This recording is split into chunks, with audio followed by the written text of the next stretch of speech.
Okay, so yun. Inyo at sa mga kabagis, Jubilito TV official po. At ito na naman po muli ang isang edisyon ng ating reaction video mga kalingap mga katekram natin. No? So for today's reaction video, huwag na po natin pahabain ng ating entrada.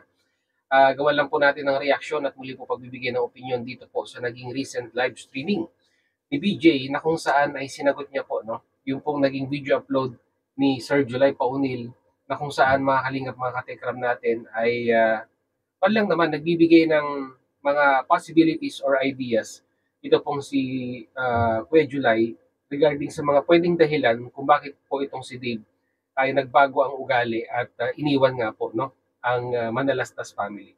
At syempre po, ang isang DJ ay hindi po pwedeng palampasin yung mga ganitong bagay-bagay at siya po ay gustong pupuntos din siya, no? Pupuntos din siya at susubukan niyang baliktarin, no?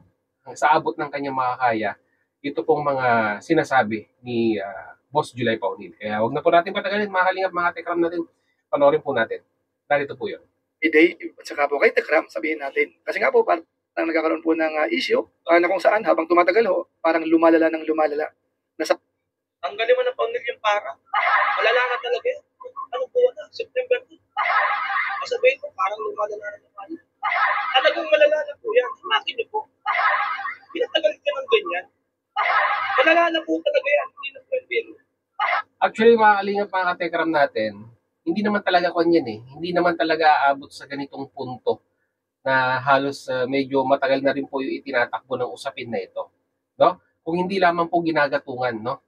Ginagatungan ng mga reactor na katulad po ni BJ na kung saan ay talagang hindi po sila magkanda, hindi po siya magkanda ugaga sa pagyaw-yaw dito po sa social media at hanap nga po doon sa 2.7, di ba?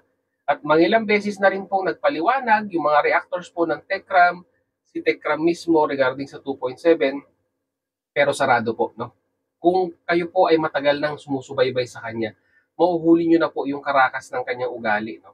Na kung saan ay hindi po siya tumatanggap talaga ng explanation, no? Kumbaga, kung ano yung knowledge niya regarding sa bagay na yun po yung pangahawakan niya.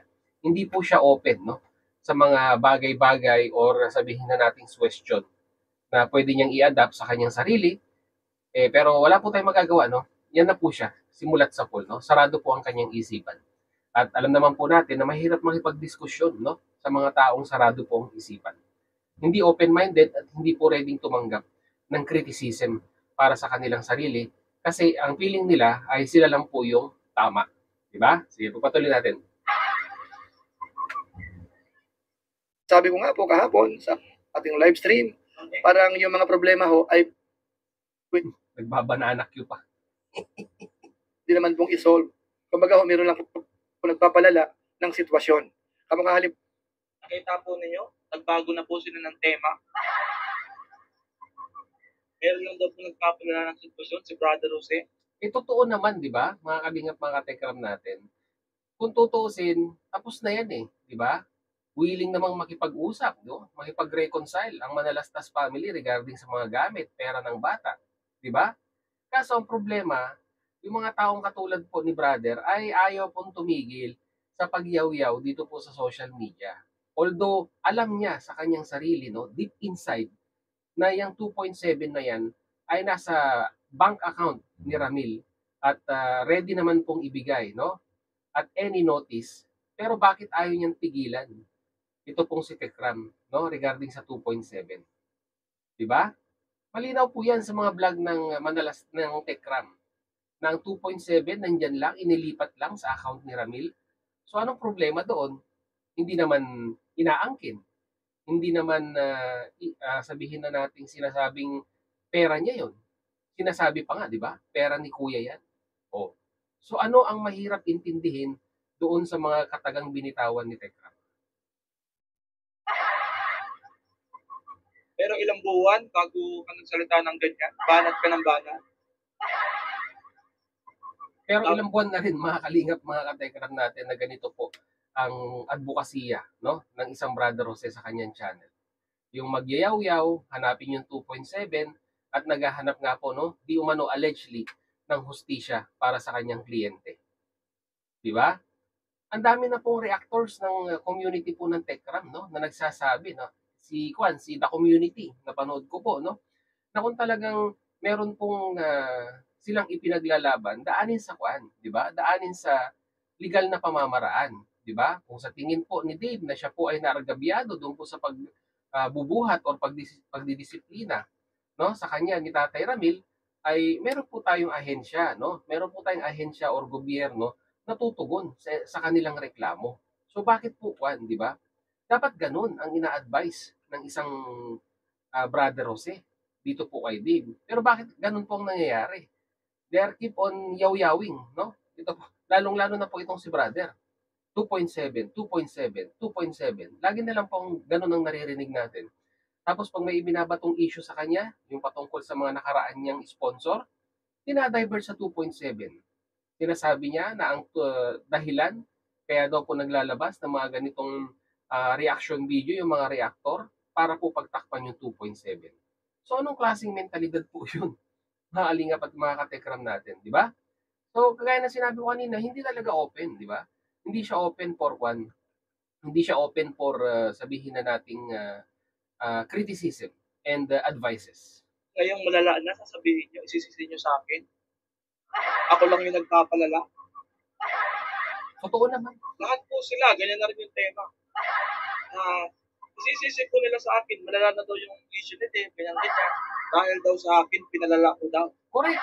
Di ba? Pinalala mo naman talaga eh. Di ba? Hanggang ngayon, ayaw mo pa rin tumigil. Samantala, sausa-usuka kayo dyan. Eh malamang sa malamang, mga reactor kami, di ba? Reactor kami. So we do react on the public videos na ina-upload dito. Kaya nga tinawag na reactor eh. Di ba? Di ba?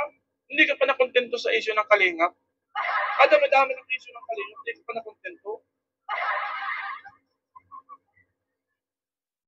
At ito, lilinawin ko lang mga kalingap, mga katekram natin, baka isipin nyo po na, oo nga naman, di ba? Nasa kayo, nasa kalingap community kayo, di ba? Bakit pati ang issue sa tekram ay nakikisawsaw kayo? Well, just to be clear sa mga viewers po natin, no, mga kalingap, mga katekram natin. Oo, totoo po, naka-affiliate kami, di ba? Naka-affiliate kami sa Kalingap. Sumusuporta kami sa programa ng Kalingap. But it doesn't mean, no, mga kalingap, mga tekram natin, it doesn't mean na pag kami po ay naka-affiliate na po doon, ay hindi na po kami po pwedeng gumawa ng reaction video, no, sa ibang content creator, sa mga ibang charity vlogger, no? Kasi kung meron po kami nakikitang pwede naman pong reactionan, lalong-lalo na ang category namin, ang niche namin sa aming channel is doing reaction videos, eh malamang sa malamang ay re-reactionan po namin 'yan, di ba? As long na hindi po namin binabalahura, no, yung pinasok naming community, to be specific nga po dito sa community ng Tekram, di ba? Issue lang yung pinag-uusapan natin dito, no? And we do react on the issues, no? Mga halingap, mga Tekram natin. So, clarification lang po baka syempre kayo napapatanong din paminsan-minsan bakit ang mga reactor po ng Kalingap ay nandito po at nagre-reaction video rin po sa Tekram community. So, kami po ay may control sa aming channel, di ba? Channel namin to at pwede namin gawin, no? Kung ano yung gusto namin gawin dito po sa channel namin at pwede rin po namin reactionan kung sino yung gusto naming reactionan dito po sa aming channel. As simple as that. Halimbawa, tungkol po sa pera. Yung pera ho ay hindi naman sinasabi na hindi na po ibibigay kay Dave, mga kabayan po natin. Correct. Kung yun man po ay transfer sa account ni Tekram, ganun pa rin po yun, kahit doon sa kabilang account or kay Tekram. Kasi yan po ay pinagkatiwala naman po kay Tekram. Exactly. Diba? Kahit pagbalik-balik na rin natin yung sitwasyon, ilipat sa ibang account ni Ramil, pera pa rin po nung bata yan. Diba? Hinihintay lang talaga yung pag-reconciliation or yung paglapit ng bata para sabihin, okay, andito na ako, yung pera, kukunin ko na. Ganun lang naman yung hinihintay, di ba? Ba't kailangan pa natin palalain dito sa social media? Di ba, brother? Ang alam ng sponsor, sa bangko yun na Dave pupunta dapat. Kaya, ang alam daw po ng sponsor ay doon daw po sa bangko ni Dave mapupunta dapat. Kaso nga lang, paano mo may papaliwanag yung tatlong malalaking sponsor na nagsabi nga po na yung pong perang ibinigay nila ay doon na po sa programa ni Tekram mapupunta. O di ba? Let's say for example, yung 2.7 na yan ay maraming numbers of sponsors ang involved, 'di ba? Majority po ba? 'Di ba? Majority po ba ng mga sponsors na yun ay gusto ganon ang gustong mangyari? Ibigay yung pera kay Dave? Oh. Out of let's say for example 10 sponsor yung tatlo ay nagsalita na sa pondo o sa programa ng Tekra mapupunta yung pera nila.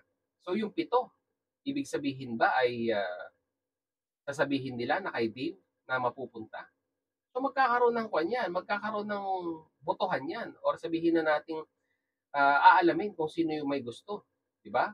At kung sino man yung may gusto, titignan kung ilan yung naiambag nila at yun yung mapupunta dun sa bata. Then rest, di ba? For example, hindi nag-comment or hindi nag-abstain, ika nga, let's assume na ganun din ang gusto niya mangyari. Mapunta yung pera dun sa bata. At yung mga nagsabihing nagkon po, sinabing dalhin na lang sa programa, bibilangin din po, no? May bilang din po sila. Ganun lang kasimple yun, brother. Di ba? Kasi sasabihin mo, sabi ng mga sponsor, ang tanong, lahat ba ng mga sponsor ganun ang gusto nilang mangyari? Nakapunta ngayon sa bangko ni Dave.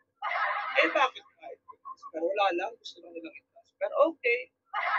Ganun lang pala po yun ang pagtingin po ni Pauline. Kapag ang pera po ay transfer mo galing sa kabilang galing sa ibang tao, transfer mo sa iyo, wala lang daw po yun. Kasi, mga mga Telegram natin, big deal. Big deal kay brother yung pag-transfer ng pera. Pero hindi niya inintindi yung pong sinabi ng Manalastas family na yung pera nandyan para kay Dave. Yun po yung hindi niya pinapaliwanag sa kanyang mga live streaming. He's keep on yelling, no? Keep on discussing sa kanyang mga viewers na dapat yung 2.7 na hinahabol niya ay talagang solely mapunta doon po sa kanyang kliyente or sa kanyang idinidepensa. Okay, let's assume 2.7 is 2.7. Diba? Yung napagkasunduan o sabihin na natin yung suma total ng pera ni Dave ay 2.7. Let's be it. Diba? Ibigay. Diba? Kagaya nga po na sinabi ko kanina, hindi naman po pinagdadamot eh. Hindi naman itinatago yung pera. Yung pera nandyan lang. Bakit hindi yun ang ipaliwanag mo sa mga viewers mo? Na, viewers, kalma lang. Yung pera nandyan lang daw pala. O hintayin natin kung ano yung susunod na proseso. Dapat ganon. Hindi yung araw-araw na nagla-live ka, 2.7 ka ng 2.7. Diba? Kahit siguro abutin ka ng ilang taon na magyaw-yaw ka regarding sa 2.7, no? Kung may sariling diskarte naman, yung Manalastas family, kung paano po nila ibabalik, no? Kung kukunin man yung 2.7 na yan, ay hindi ka nila papakinggan. So what's the one? What's the effort? Para saan pa ang effort mo na magyaw-yaw ka sa 2.7? For the views. Diba? Yun lang yun. Ganun lang kasimple yun. For the views. Diba? Kasi yun na lang yung nakikita mong paraan eh, di ba? Kasi buhay na buhay ang channel mo ngayon regarding sa 2.7 na yan. Di ba? Regarding sa pagko-content mo sa kliyente mo. So doon nabubuhay ang channel mo. So ibig sabihin lang talaga, kung titigil ka, no? Kung titigil ka dito sa ginagawa mong pagko-content, no? Sa amin, sa mga reactors ng tawag nito, sa reactors ng mga Techram, kung tutuusin nga, hindi mo na kon eh. Hindi mo na maribatan lahat ng mga bumabanat sa'yo. You keep on focusing na lang sa mga malalaking isda. Katulad ni July Paunil, di ba? Kasi kaya mong i-retain at may manonood na supporters ni July Paunil pag siya yung binabanatan. Di ba? Dinidisregard mo na yung mga maliliit na isda kasi syempre, for the views nga, di ba? Walang manonood sa'yo. Di ba? Kung maliit na isda ang babanatan mo. So yun, mga kalingap mga Telegram natin, no? Talagang napaghahalata lang na talagang nabubuhay ang kanyang channel dahil sa pagko-content regarding po sa kanyang kliyente at sa issue ng kanyang kliyente. At hindi siya willing tumanggap ng mga advices at criticism sa kanya to improve yung sarili niya. Di ba? At patunay lamang po ito na talagang si brother ay hindi natatapos ang kanyang karera regarding sa pagko-content na ito. At marami pa, hindi pa matatapos to hanggat hindi nagkakaroon ng final settlement po. No? Ang Manalastas family at dito nga po kay Dave. Diba? So, mag-comment na lang po kayo sa ating comment section kung ano naman po yung masasabi, opinion, reaction dito nga po sa pag-question ni brother regarding nga po doon sa naging reaction video no, ni Sir July regarding po dito kay Dave. Para po sa full video, panoorin nyo na lang po no, sa channel ni Sir July Paunit. So yun, mga kalingap mga Tekram natin, hanggang dito na lang. Once again, this is Jubilito TV Official, proud member po ng Team Koos at ng Team Bios ng Team Kalingap. As I always say, mga kalingap and katags, peace, God first, God bless po. Bye!